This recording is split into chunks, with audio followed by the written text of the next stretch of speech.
네, 고성국의 판입니다. 헌법 수호 의지를 보인 거부권입니다. 네, 법무부는 이 쌍특검법, 이 쌍특검법이 총선 공정성을 심각하게 훼손하고 있으므로 거부권 행사가 불가피하다고 공식 입장을 내놨습니다. 네, 법무부는 김건희 특검법에 대해서는 특검 수사가 필요한 권력형 부정부패 사건이 아니다. 총선에 영향을 미치기 위한 정쟁성 입법이다. 그리고 문재인 정부 당시 검찰 수사를 통해 사건 관계자 총 16명을 기소하는 등 이미 충분히 수사가 이루어졌으며 김건희 여사에 대해 기소는커녕 소환조차 하지 못했다.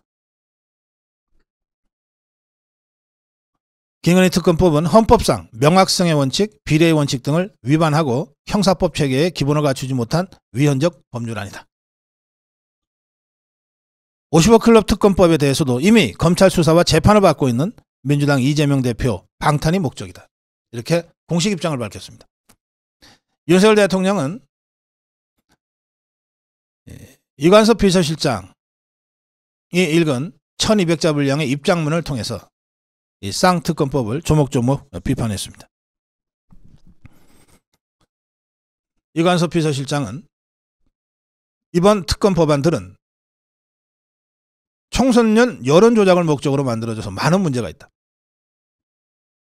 55클럽 특검법은 이재명 대표에 대한 방탄을 목적으로 한 법안이다. 현재 진행되고 있는 검찰 수사를 방해하고 이재명에 대한 수사 결과를 뒤집기 위한 진술범벅 강요, 이중수사, 수사검사에 대한 망신 주기, 물타기 여론 공작을 할 것이 뻔히 예상된다. 또 도이치모터스 주가 조작 김건희 특검법에 대해서 12년 전 결혼도 하기 전 일이다. 문재인 정부에서 2년간 수사했지만 기소할 혐의도 찾지 못했다. 재판받는 관련자들의 인권을 침해할 뿐 아니라 정치 편향적인 특검 임명, 허위 브리핑 통한 여론 조작 등 수많은 문제점들이 있다. 그래서 거부권 행사가 불가피했다. 이렇게 설명했습니다. 국회 본회의 통과한 지 8일 만에 또 국회의 의결을 거쳐서 대통령한테 올라온 지 하루 만에 거부권이 행사됐습니다. 대통령실 관계자는 특별히 심사숙고할 것도 없다. 헌법적 가치를 훼손하는 조항은 신속하게 입장을 밝히는 것이 좋겠다고 생각했다. 한동훈 비대위원장은 특검법 거부는 너무나 당연하다. 방탄 성격의 특검은 속이 뻔히 보이는 것이다. 특검이 필요하지 않다. 대통령실이 제2부속실 설치 검토한 데 대해서도 공감한다. 특별감찰관 문제와 제2부속실에 대해 대통령실이 전향적으로 설명한 것으로 본다. 당에서도 도울 일 있으면 준비하겠다. 이런 입장을 밝혔습니다. 제가 이 대통령실의 설명 중에서 주목한 부분은 결론 부분에 나오는 이 대목입니다. 대통령은 헌법과 법치주의의 수호자로서 인권보호 등 헌법 가치를 보호하고 선거를 공정하게 관리해야 할 책무가 있습니다. 이러한 원칙에 반하는 특검법안에 대해서는 제의 요구를 해야 할 의무가 있습니다. 이러한 입법이 잘못된 선례로 남는다면 인권과 헌법 가치는 다수당의 전횡에 의해 언제든지 위협받을 수 있는 것입니다. 이걸 저지해야 할 헌법상 의무에 따라 대통령은 국회에 제의를 요구하였습니다. 라고 하는 대목입니다.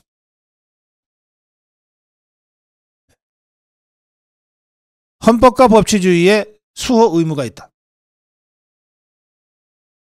이번 쌍특검은 그 헌법 가치를 심각하게 훼손하고 있기 때문에 그것에 대한 거부권 행사는 대통령의 의무다 이겁니다. 대통령실의 확고한 입장, 그것을 국민의힘 그리고 우리 자유파 국민들이 함께 공유해야 되겠습니다. 이번 주 판은 크게 두 사건으로 이어졌는데 이재명 피습 사건이 이번 주 전반기에 뭐 블랙홀과 같은 이슈였습니다. 그런데 제 예상대로 한 3일을 경과하면서 이 사건은 오히려 성격이 바뀌어서 헬기 특혜 이송 사건으로 돼버렸습니다. 그리고 이번 주 후반기에 핵심 이슈는 대통령 거부권 행사였습니다. 이 대통령 거부권 행사의 본질은 헌법 수호를 하기 위한 대통령의 의무로서 거부권 행사라고 하는 대통령실의 이 설명에 압축되어 있습니다. 저는 몇 달 전부터 특검법이 강행되면 즉각 거부권 행사를 통해서 거부권 국면을 최대한 빨리 마무리해야 한다라고 말씀드려왔습니다. 지금 대통령의 의지 또 국민의힘의 판단과 우리 자유파 국민들의 일치된 입장으로 대통령 거부권이 행사됐고, 그리고 이것으로 물론 제의권을 갖고 있는 더불어민주당이 앞으로 어떤 장난을 또 칠지는 모르겠습니다만, 그러나 일단 이것으로 거부권 국면은, 특검 국면은 1차 마무리가 된 상태입니다. 제가 오늘 낙동강벨트 1박 2일 현장 취재와 인터뷰를 위해서 갑니다만, 또 가서 더 세세히 들여다보겠습니다만, 이재명 피습 사건은 이미 헬기 특혜 이송 사건으로 성격이 바뀌었고, 부산 민심과 전국의 민심이 지금 들끓고 있습니다. 이러한 흐름이 다음 주 이제 공관위원장들이 양당에서 각각 영입 임명이 됐기 때문에 이제 공천관리 또는 공천혁명 국면으로 전화가 되게 될 겁니다. 그래서 이번 주에 있었던 두 큰 정치적 사건, 이재명 습격 사건, 피습 사건과 윤석열 대통령 거부권 행사는 이것으로 되게 큰 고비는 넘어가는 것 아닌가, 그렇게 생각합니다. 고성국의 판이었습니다.